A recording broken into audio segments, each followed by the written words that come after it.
இன்றைக்கு ஒரு 1500 பேருக்கு நலத்திட்ட உதவி வழங்குகின்ற அந்த நிகழ்ச்சி நடைபெற்று கொண்டிருக்கிறது. பொதுவாகவே ஆட்சியில் இல்லை என்றாலும் கூட மக்களை மறக்காமல் உதவி செய்கின்ற இயக்கம் அனைத்து இந்திய அண்ணா திராவிட முன்னேற்ற கழக இயக்கம். அந்த ஒரு அடிப்படையில் தான் நம்முடைய புரட்சித் தலைவர் பிறந்த தின விழாவாகவும் சரி, அதே போன்று அண்ணா பிறந்த தின விழாவாகவும் சரி, அம்மாவுடைய பிறந்த தின விழாவாகவும் சரி, மக்களுக்கு பயன்படுகின்ற வகையில் அனைத்து இந்திய அண்ணா திராவிட முன்னேற்ற கழக சகோதரர்கள் தங்கள் சொந்த செலவை செய்து கொண்டிருக்கிறார்கள். மக்கள் ஆட்சியில் இல்லைனாலும் கூட மக்களை மறக்காமல் மக்களுக்கு இந்த இடத்துக்கு ஓடோடி சென்று உதவி செய்கின்ற இயக்கம் அது அனைத்து இந்திய அண்ணா திராவிட முன்னேற்ற கழக இயக்கம் என்று தெரிவிக்கிறது. கேள்வி இருக்கா இல்லையா?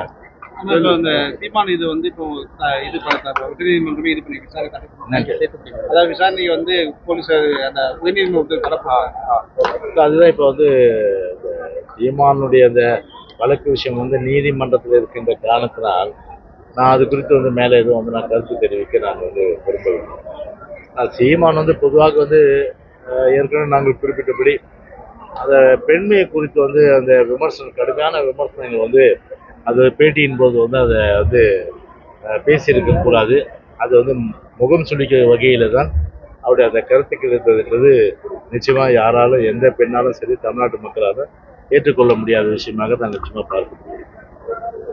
ஸ்டாலின் அவர்கள் வந்து அப்பான்னு சொல்லிட்டு அடிக்கடி முன்வைக்கிறாரு. அம்மாவுக்கு எதிரான ஒரு வார்த்தை வந்து அப்பான்ற வார்த்தை.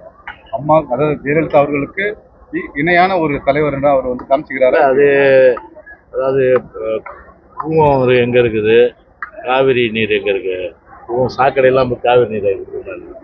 அதனால கூவம் தான். அது கூவத்தை கிளீன் பண்றோன்னு சொல்லிட்டு அவங்க அப்பா காலத்துல ஒரு மிகப்பெரிய ஊழல் சாம்ராஜ்யத்தை அரங்கேற்றுவங்க.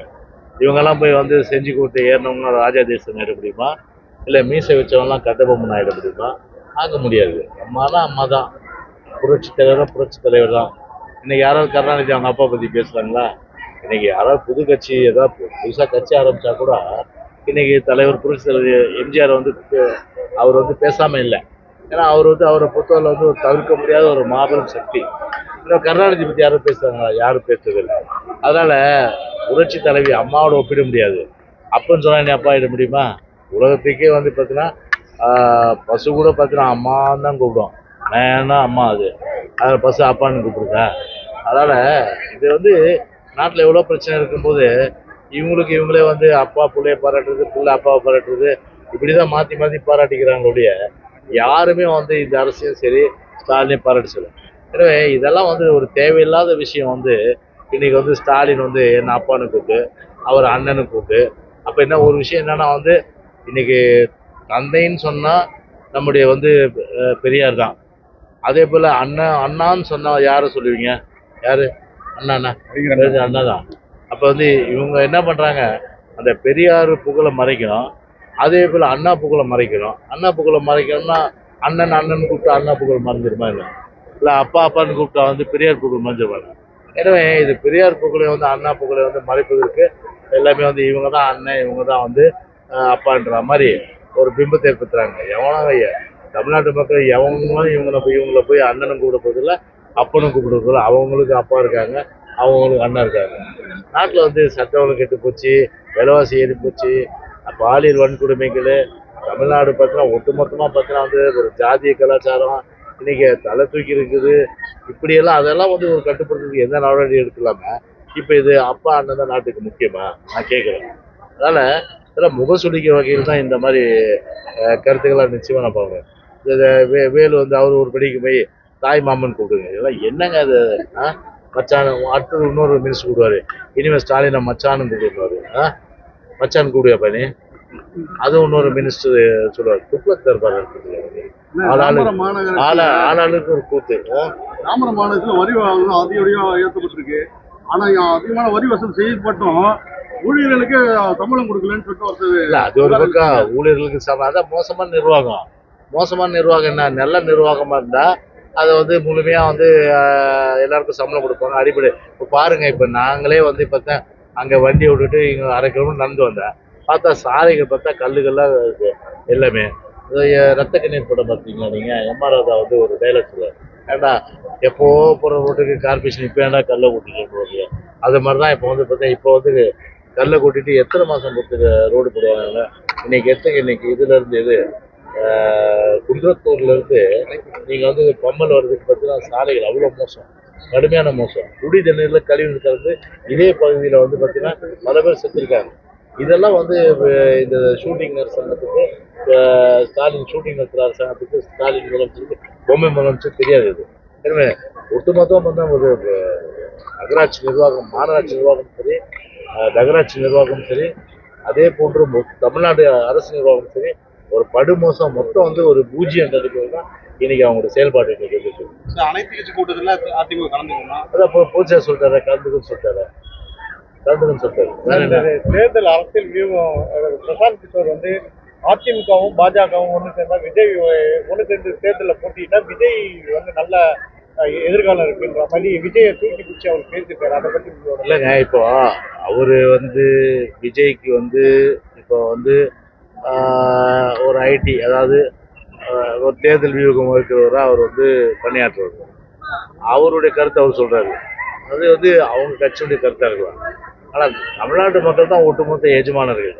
நீங்க வந்து பாத்தீங்கன்னா திமுகவுக்கு மாற்று அண்ணா திமுக தான். அதான் பொதுச்செயலாளர் என்ன சொல்லியிருக்காரு, இன்னைக்கு எதிர்கட்சிகள் இருக்கலாம், ஆனால் பிரதான எதிர்கட்சி அனைத்து இந்திய அண்ணா திராவிட முன்னேற்ற கழகம் தான். எனவே அந்த ஒரு அடிப்படையில் பிரதான எதிர்கட்சி இந்த அடிப்படையில் மக்கள் வந்து முழுமையான ஆதரவு எங்களுக்கு அளிப்பதன் மூலம் மீண்டும் வந்து அம்மாவுடைய அரசு பொதுச்செயலாளர் தலைமையில் மலரும். இது வந்து பொதுவாக வந்து 2026 நடக்க போகிற ஒன்று. அதனால புதுசாக கட்சி ஆரம்பித்தவங்க அவங்க பொறுத்தவரை அவங்க கட்சிக்காரங்களை திருப்திப்படுத்துறதுக்கு, அவங்க சந்தோஷப்படுத்துறதுக்கு அவங்க வந்து எல்லாமே வந்து இது மாதிரி கருத்துக்கள்லாம் சொல்லலாம். அது அவங்களுடைய வந்து ஜனநாயக உரிமை. அதை நீங்கள் போய் வந்து ஏன் இப்படி சொல்கிற அப்படின்னு சொல்லி அவங்கள போய் வாய் மூட முடியுமா? பிரசாந்த் கிஷோர் நீ சொல்லாத அப்படின்னு சொல்லி நான் வாய் மூட முடியுமா? அவரு அவங்களுக்காக வந்து ஒர்க் பண்றாரு, அவர் அப்படிதான் சொல்ல முடியும். நிதர்சனமான உண்மைன்றது என்ன, திமுக கடத்துக்கு 3% வாக்கு வித்தியாசம் தான் வந்து இதுல சட்டமன்றத்துல. இப்போ நீங்க வர்ற காலம் பாத்தீங்கன்னா இப்போ வந்து 20% அளவுக்கு வந்து ஆன்டி இன்கம்பன்சி, 25% தமிழ்நாட்டு மக்கள் ஒட்டுமொத்தம் எதிர்ப்புல இருக்காங்க. அவங்க டிஎம்கே ஊர்லாம் சரி, அந்த 25% ஒட்டுமொத்தமா எதிர்ப்பான வாக்கு எங்க கட்சிக்கு தான் வரும், அதிமுக தான் வரும். அதுதான் தொடர்ந்து ஒவ்வொரு தடவையும் பேசிட்டு இருக்காங்க. திமுக கூட்டணி வலுவா இருக்கு. உங்க கட்சி தலைவரும் கூட திமுக கூட்டணி சுக்குனராக உடையும் அப்படின்லாம் கூட பேசுறீங்க. வர்ற தேர்தலில் அதிமுக சார்பில் என்ன மாதிரி ஒரு கூட்டணி அமைக்க தெரியுங்க? ஒருத்தர் வலுவா இருக்குன்னு சொன்னாலே அவர் பலவீனமா இருக்குன்னு அர்த்தம். வலுவா இருக்கவங்க யாருமே வந்து வெளிப்பட சொல்ல மாட்டாங்க. அது முதல்ல தெரிஞ்சுக்கிறீங்க.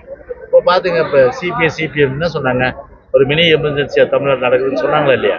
இப்போ விசிக்கு அவர் வந்து புலம்ப ஆரம்பிச்சிட்டாரு, யாரு, திருமாவளவன். இப்போ நாள் நெருங்க பார்த்தீங்கன்னா அந்த கட்சியிலேருந்து அந்த கூட்டணிலேருந்து பல குரல்கள், பல புலம்பல்கள் எல்லாம் வரும்.